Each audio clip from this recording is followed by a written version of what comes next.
On a rainy Thursday night at Gaston Chapel AME Church, many from the community gathered to speak of unity and standing together in light of recent events that happened in Charlottesville, Virginia. But we need to begin to join together as brothers and sisters of all colors, all races and creeds, to try to ensure that we keep our community, our children, safe from the things that can come from both within and from outside. So what we say to you is, join us. Help us to make a statement in Burke County that we are one, that we are united, and we are here to ensure God's blessings on every brother and sister who is in this community, no matter what they look like. And we can bridge, certainly. We can close divides. We can work on a lot of things. And guys, this has nothing to do with what political affiliation you are, what religious affiliation you are, what you believe and what you don't believe, as long as you believe that your brother and your sister is just that, no matter what they look like. Now I'm trying to figure out how can Morganton, North Carolina, how can Burke County, North Carolina heal from its wounds of racism. And I'm new, I've only lived here for 2 years.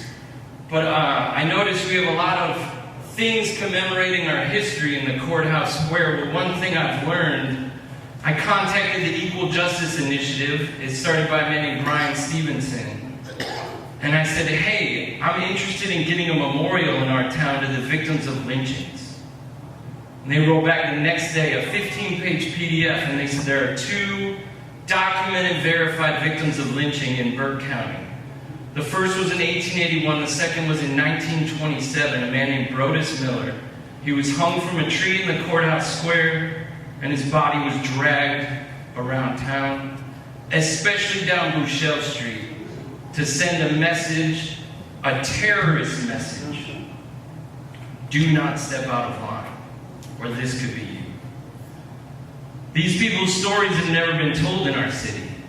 So I contacted them. You know what? They said that it costs about $3,000 to get up a historical marker to your victims of lynchings, and they will pay for it. We just need to organize and get the support. Our Mayor, Ronnie Thompson, sitting in the back, I think we should all share with him our support for getting a memorial to our victims of lynchings tonight before he leaves. This moment evokes wise words that Martin Luther King wrote from a Birmingham jail in 1963. Injustice anywhere is a threat to justice everywhere, and anyone who lives inside the United States can never be considered an outsider anywhere within its bounds.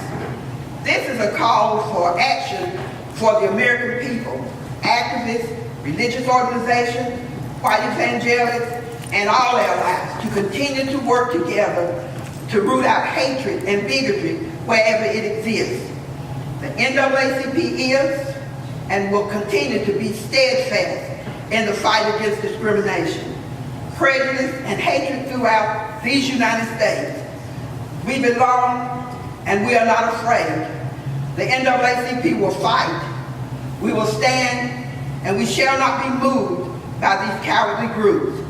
Fear does not live here and has no place in our backyards. And that's why we're here tonight, to make a difference. I remember that as we go back to Genesis, our first brothers and sisters, Adam had children by the name of Cain and Abel, and they killed each other. But can we do it all over again? What are we going to do about it? I heard my brother say by next month we'll forget this episode as if it ever happened. Brothers and sisters, it's etched so deep in my heart I cannot forget it. That over the years, what has been happening also, the trends that have been set, the conditions that have been put out. So, and we have to counter that instead of go along with the program. Well, it's not happening to me, so I'm not concerned. But it is happening to you, and it's going to happen to you, and we need to stop it and stamp it out now.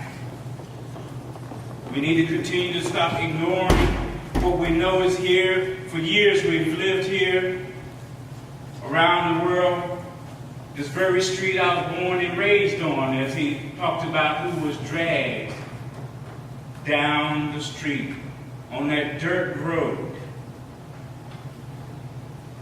We had to learn to live with that, or ignore that, or put on blinders. The blinding days are over, church. If we don't do it, who will? If we don't speak up, who will? Not come together here tonight. By this time next month, nobody won't even remember what happened. So we got to keep pouring kerosene on the fire. It is burning. So I pray to you, to him, that we not just sit down on our seat of do-nothings and do what God has called us to do.